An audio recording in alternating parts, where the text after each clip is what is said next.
Chronicles along with Nehemiah and Psalm 119. The book of Ezra was centered around God and his promise that the Jews would return to their land as promised by the prophet Jeremiah. Jeremiah prophesied that the Jews would remain in captivity for 70 years. The 70-year period had been calculated two different ways. From the first captivity until the altar was rebuilt by the returned exiles, and from the destruction of the temple until the exiles finished rebuilding it in 516. Many scholars prefer the second approach because the temple was the focus and heartbeat of the nation. Without the temple, the Jews did not consider themselves reestablished as a nation. This message formed the core of Ezra's life. Ezra was a priest, a scribe, and a great leader. His name means help, and his whole life was dedicated to serving God and God's people. Nehemiah was a cupbearer to the king of Persia, a butler. Nehemiah's name means Yahweh, consoles or comfort. Nehemiah gave up his position as a cupbearer to Artaxerxes to become governor of Jerusalem and lead the people in repairing the walls. Ezra and Nehemiah were contemporaries. They were both men of God. Ezra was a priest and involved more with the religious restoration of returning the people, and Nehemiah was a layman and served in a political capacity as governor in the rebuilding of the walls of Jerusalem. Nehemiah is the last of the Old Testament historical books. It records the history of the third return to Jerusalem after captivity, telling how the walls were rebuilt and the people were renewed in their faith. Nehemiah probably wrote the book with Ezra, serving as the editor. Most of the book was written in first person in approximately 445 to 432 BCE. Zerubbabel led the first return to Jerusalem to rebuild the altar and foundation in 538. In 458, Ezra led the second return as a priest to rebuild the people. He heard they had intermarriages. Ezra reorganized the temple worship.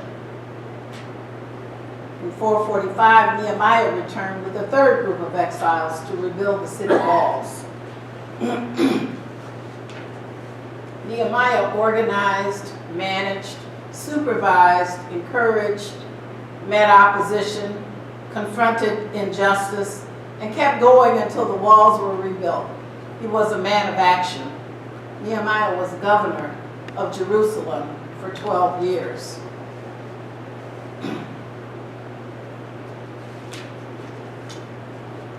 The Ezra and Nehemiah text is marked by a more realistic portrayal of economic matters in the Persian period.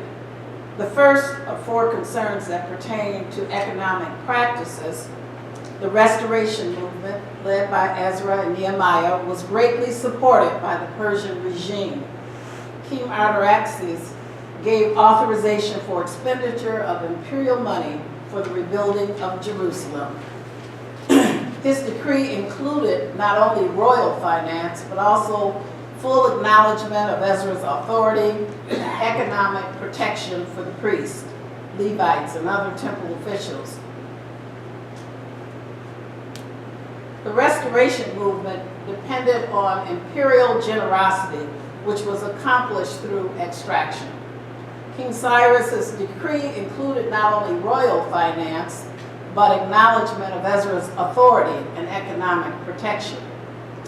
The second concern that pertained to economic practice, the investment of Persia in the restoration, was not generosity for the sake of generosity, excuse me, The local Jewish officials were beholden to Persian authority. More specifically, the restored temple establishment functioned as a tax collecting agency for the empire. In thinking about money and possessions in the Bible, one must not read it in the categories of innocent pietism, with a simple rule of make all you can, save all you can, give all you can. Rather, one must attend the macro systems of investment and taxation of credit and loans. The regular payment of the Jewish province to the imperial treasury was an expectation that would be honored by local Jewish officials who depended upon Persian authorization and favor. The payment of taxes to Persia was a prerequisite for the restoration. The exemption from taxation of the temple officials indicates that taxation of others in the community was routine. In Nehemiah 5, 5th chapter, 4th verse, the king's tax was known to be burdensome. They had to borrow money on their fields and vineyards to pay the king's taxes.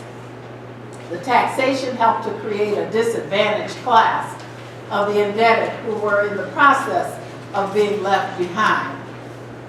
The pressure of taxation required by the demands of the empire and performed by local officials on behalf of the empire created a burden. And that resulted in Ezra writing 2 prayers. Ezra 9:7, from the days of our ancestors to this day, we have been deep in guilt. And for our iniquities, our kings, our priests, and we have been handed over to the kings of the lands, to the sword, to captivity, to plundering, and to utter shame, as is now the case. He continues with a second. But now for a brief moment, favor has been shown by the Lord our God, who has left us a remnant and given us a stake in his holy place, in order that he may brighten our eyes and grant us a little sustenance in our slavery. And then he continues, for we are slaves, yet our God has not forsaken us in our slavery, but has extended to us his steadfast love before the king of Persia, to give us new life, to set up the house of our God, to repair its ruins, and to give us a wall in Judea and Jerusalem. The Persian kings have power over the Israelites, their bodies, and their livestock. This is reminiscent of Pharaoh in Genesis 47, chapter 13 through 25th verse, concerning Pharaoh's preemptive food monopoly. The emancipation from Babylon by way of Persian intervention is like a second Exodus. The favoring of some elite Jews, an ambiguous affair. On one hand, the restoration movement depended on imperial generosity. On the other hand, such imperial favor was accompanied by a carefully executed policy of extraction. In 1 Samuel's 8th chapter, 11 through the 18th verse, anticipated royal extraction in Israel. The experience of Israel from Solomon to Artaxerxes was one of an extraction policy, continued under Roman tax collectors. Solomon gained gold by dealing arms to other nations, compelling cheap labor, and implementing an exorbitant tax system to support his lavish monarchy.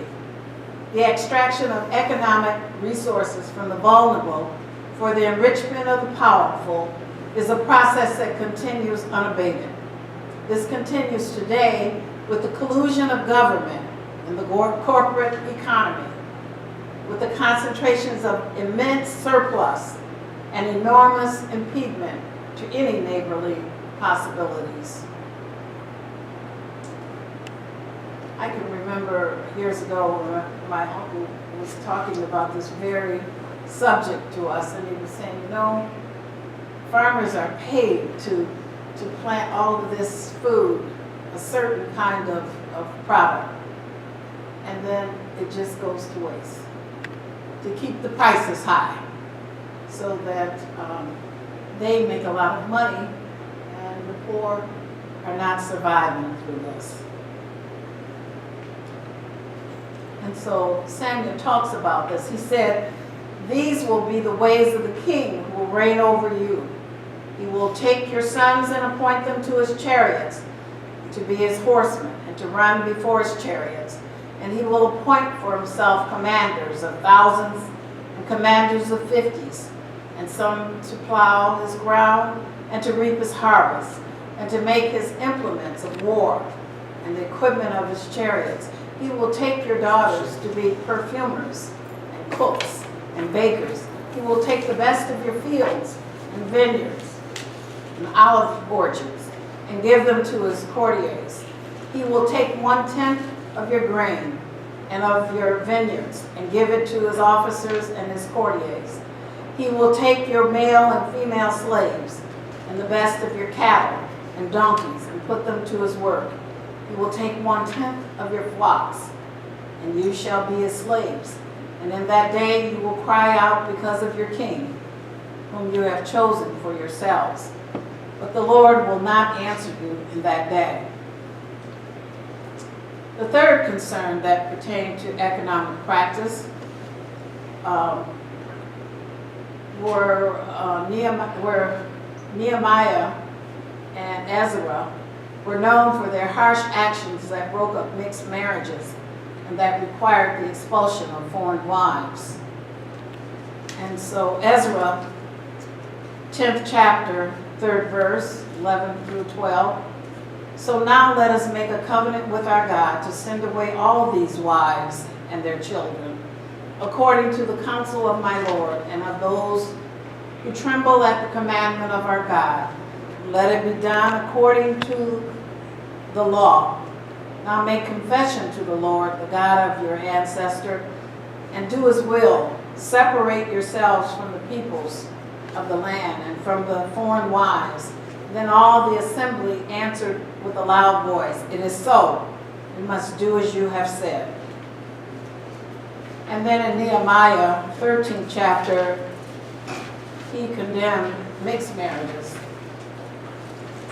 "In those days also I saw Jews who had married women of Ashdod, Ammon, and Moab, and half of their children spoke the language of Ashdod, and they could not speak the language of Judah, but spoke the language of various people. And I contended with them and cursed them, and beat some of them, and pulled out their hair. And I made them take an oath in the name of God, saying, You shall not give your daughters to their sons, or take their daughters for your sons, or for yourselves. Did not King Solomon of Israel sin on account of such women? Among the many nations there was no king like him, and he was beloved by his God, and God made him king over all Israel. Nevertheless, foreign women made even him to sin. Shall we then listen to you and do all this great evil and act treacherously against our God by marrying foreign women?" Samuel Adams suggests that endogamy, marriage within one's culture, was a subset, was to maintain tight control of ancestral property rights, especially to families of leadership among those with considerable wealth. So there was a lot of control here, and which enabled extraction.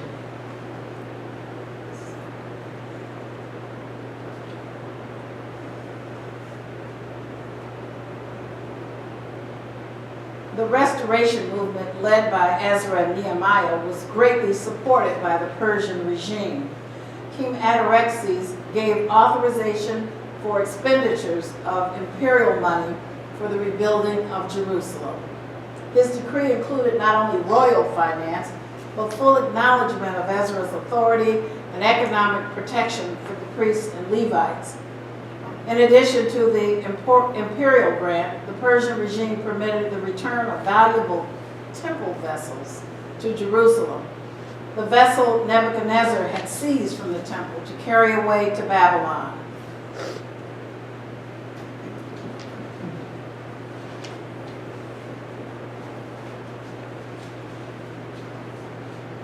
this is a lot. I know I won't cover it all, but we'll press on.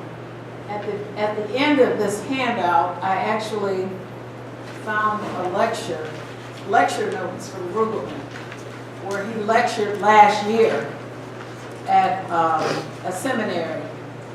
And so I found that to be very interesting.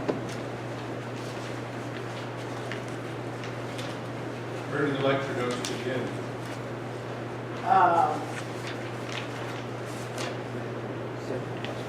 Page 10. No, No, 11, I think. 11, top of 11. Yeah.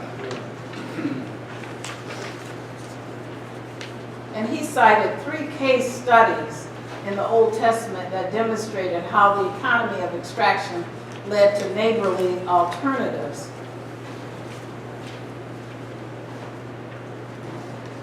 Maybe I should jump over to there. I think I'll go through the Persian Empire first, number 3. Persia extracted taxes from the Jews.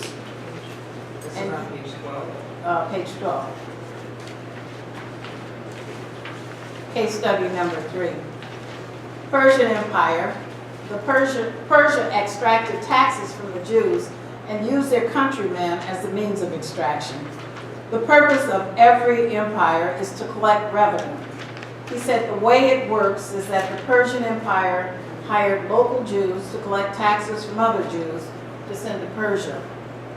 The prayer of Azra, recorded in Nehemiah, ends on a note of great distress caused by the extraction system. Rugerman noted, eventually Nehemiah compelled the tax-collecting Jews and tax-paying Jews into a covenant to remember they were Jews.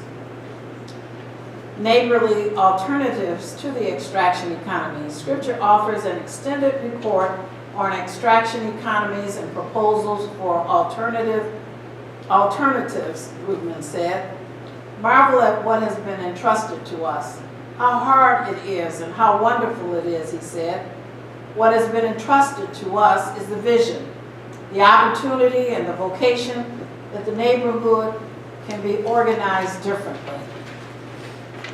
In contrast to the normative extraction economy, so prevalent in the world today, God's people are summoned to seek and to exercise alternatives based on grace and gratitude.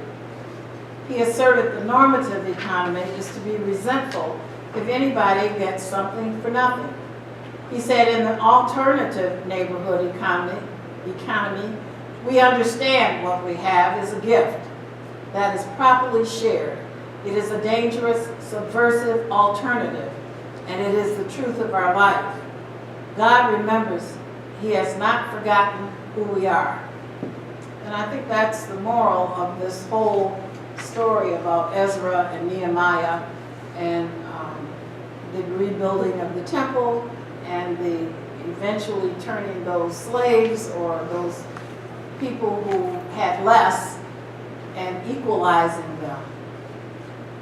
He's saying when you are in that position, you must remember that God has not forgotten you. Because humanity is made of dust, but carrying God's image. God gives His people norms by which they should live. The commandments are the path to life, he said. They remind us we are penultimate, and we need to get in sync with the ultimate. The Psalms offers a script for those who reject the foolishness of this world. He spoke a little bit more about the economy today, and he says we are in an economy of extraction, and the poor people are just not moving, and the rich are getting richer. I can see that in Detroit, and especially in the Detroit per se, in that heart of Detroit, where people used to be able to get jobs in the factory.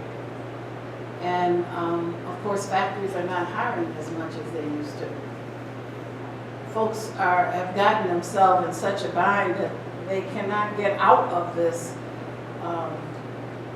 utter poorness because they don't have cars, they can't get to the jobs, they don't have good education. The schools have declined so drastically, and so they are in quite a bind. Any discussion?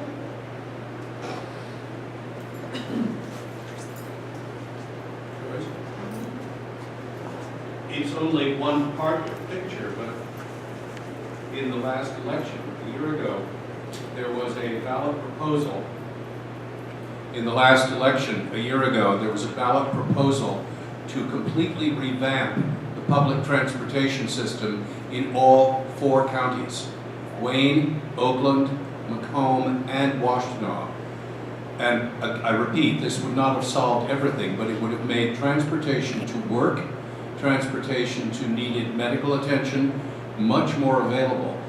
There was a gentleman who spoke here almost 2 years ago who pointed out that there were people, he had visited neighborhoods in Detroit where there was absolutely no access to any public transportation at all, which meant that people without cars couldn't even get to medical attention. Right. And that it was called the Moses Project. I'm trying to remember what it's called now, but they are still operating and hope to get the ballot revived. And I hope that everyone here, within sound of my voice, considers it when it next appears. This area desperately needs it.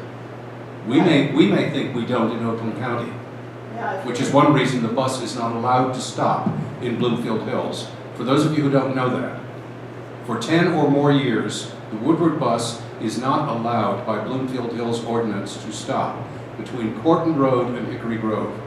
And you will see working men and women at places like Cedar Grove hoofing it south from Hickory Grove or north from Corton to get to their jobs. If you remember, that was a tri-county proposal also. So they had to get consensus in the 3 counties in order for that proposal to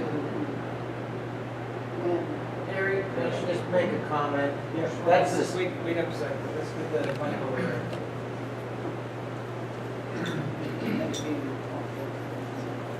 I just want to clarify. Is it on? I just want to clarify, that was the city of Bloomfield Hills ordinance, not Bloomfield Township. Right. I thought that's what I said. You're absolutely right. It's the Yeah. city, not Yeah. the, okay.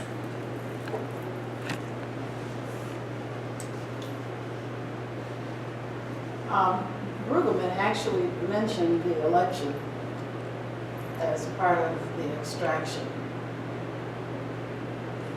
I have a comment. The word extraction, I think, is maybe a little confusing to me, just because he equated extraction with taxation, and I'm having a hard time understanding. I think in order to have a society, you need to have resources pooled, P-O-O-L-E-D, and given that, there has to be a way to extract it from people. Right.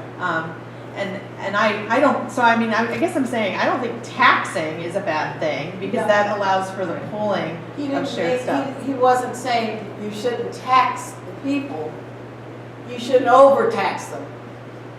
And then take all of their, and then high mortgage interest rates and all of those kinds of things.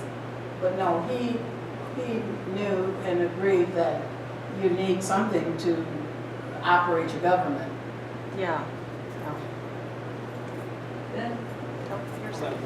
Just like the water problem in Detroit.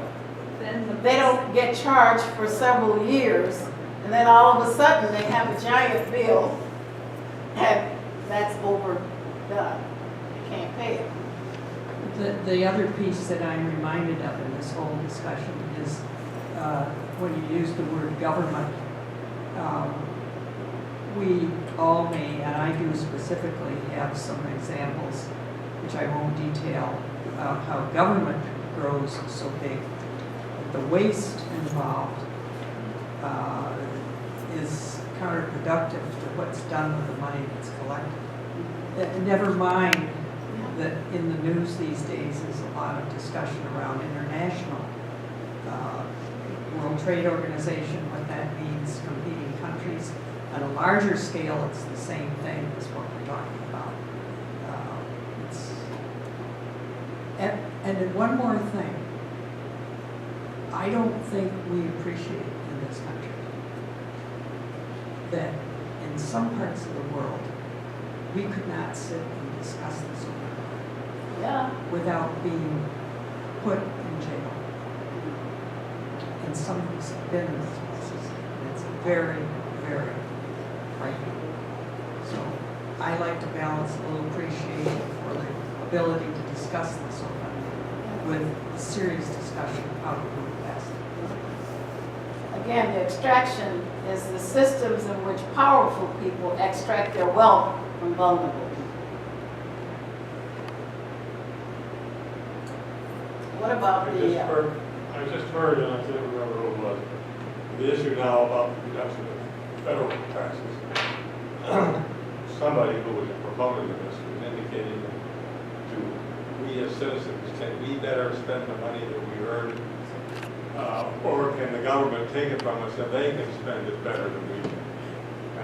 Again, part of the issue is that if we're going to have taxation, what are we going to do with what's taxed?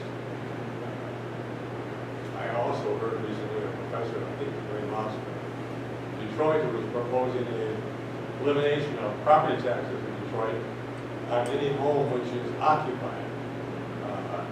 Continue to have it, obviously, homes that are rented, apartments, etc. But if you occupy your own home, own your own home, you can fix that with whatever benefits increase people who want to live in Detroit and reside in Detroit. what about the car insurance in Detroit? It's so high that if you could afford a car, you couldn't buy your insurance.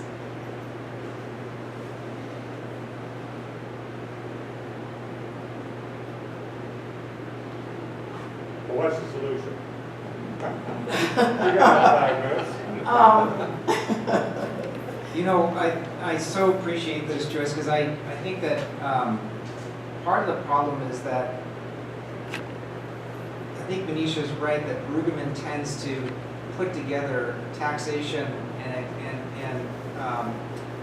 extraction, and I find that is problematic because we're currently in a system in which actually the economic system itself is the means of extraction, not the government imposed taxes, right? So what's happening is we've created a system in which there is growing inequality because people aren't starting on the same level in terms of entering the market, and so people enter the market disempowered and can't actually get further along by working hard at any job that is there, because there's also the suppression of wages and things like that based on the market.